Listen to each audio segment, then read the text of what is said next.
Call, also known as Call, is a 2020 South Korean thriller film directed by Lee Chung-hyun, starring Park Shin-hye and Ji and Jong-seo, based on the 2011 British and Puerto Rican film The Caller. The Call revolves around Seo Yeon and Young Suk, two women from different times who connect through a phone call that interchanges their fates. It was released on Netflix on November 27, 2020. The film's release date was impacted by the ongoing COVID-19 pandemic. What happens in the film? In 2019, 28-year-old Kim Seo Yeon loses her cell phone while traveling to visit her sick, estranged mother in a rural area. Arriving at her rundown childhood home, she finds a decades-old cordless phone, and through it receives calls from a distressed woman who says she's being tortured by her mother. After investigating the house, Seo Yeon figures out that the woman on the phone, Oh Young Suk, is living in the same house but in 1999. The two are able to communicate across time through the phone and exchange information about their lives. Young Suk is orphaned and lives with her adoptive mother, who is a shaman, while Seo Yeon lost her father in a fire that she blames her mother, Yoon for. Young Suk, acting on information from Seo Yeon, sneaks out of the house to prevent the fire that killed Seo Yeon's father. She is successful, and Seo Yeon's reality changes. Her parents are both alive and healthy, and their house lavish. Young Suk, however, is punished by her mother and becomes resentful that Seo Yeon's life is improved while hers is the same. Seo Yeon searches the internet and learns that Young Suk was killed by her mother during an exorcism.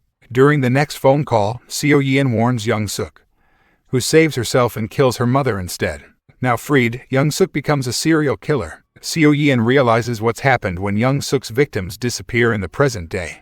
During a phone call, Seo Yeon confronts Young Suk but inadvertently reveals to her that she'll be arrested. In 1999, Young Suk is visited by an 8-year-old Seo Yeon and her father, who has come to the house to close their purchase of it. Young Suk kills Seo Yeon's father and takes young Seo Yeon captive. In 2019, Seo Yeon's reality changes again.